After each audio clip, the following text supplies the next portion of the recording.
I'm Keith Peters with the Palo Alto Weekly. With me is Austin Appleton, a senior on the Sacred Heart Prep lacrosse team.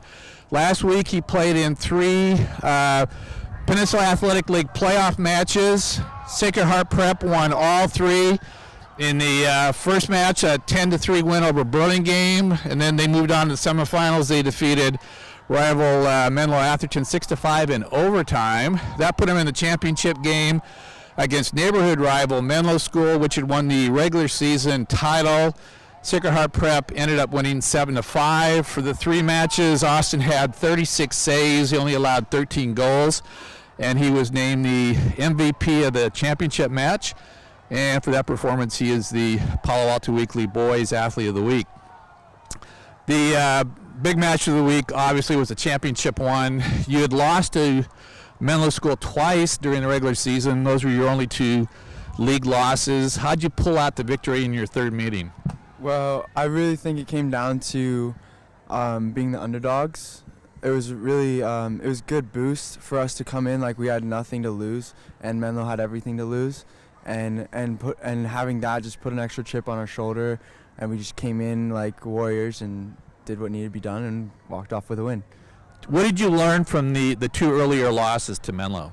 That we really needed to start the first quarter as strong as we do the second half, and we are usually a second half team, but we'll get down by a few goals, and then it's always a struggle getting back up. Speaking of being a second half team against Menlo Atherton in the semifinals, you were down 5-1 at halftime. You came back to win 6-5 in overtime. Obviously, you shut out the Bears in second half and in overtime. And was that a lot of you or your teammates helping out? That was a lot of both. Like, I could not do what I do without them, and they wouldn't have the end score without me. So it's really a mutualistic relationship, and we both benefit and we both depend on each other. A lot of people don't understand how difficult it is to be a goalie. Stopping shots, the ball's coming in at a high rate of speed. A lot of times, I guess, do you ever get to the point where you actually don't see the ball because it's coming in so fast? Yeah, there are points when an attacker will shoot around a defenseman and I can't see where the shot's going, and then it's just a guessing game. It's just like kind of put my stick out and hope for the best. But in terms of where the ball's going, I don't really pay attention to that. I just kind of look for where the stick is aiming and kind of just react. It's all reaction. There's no thinking at all. It's just first instinct, you know.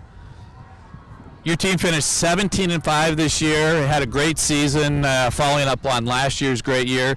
The program is very young, and it seems to be headed in the right direction. Yeah. Where did the improvement come from last year? Last year, it came from our really strong seniors and our good coaching staff. We have a great coach, Chris Ratelli. He's awesome. And then this year it was really about finding the new leaders to take over from last year, and we found them in our defense, and we found them in our offense, and they didn't disappoint. Congratulations on a championship season. Thank you.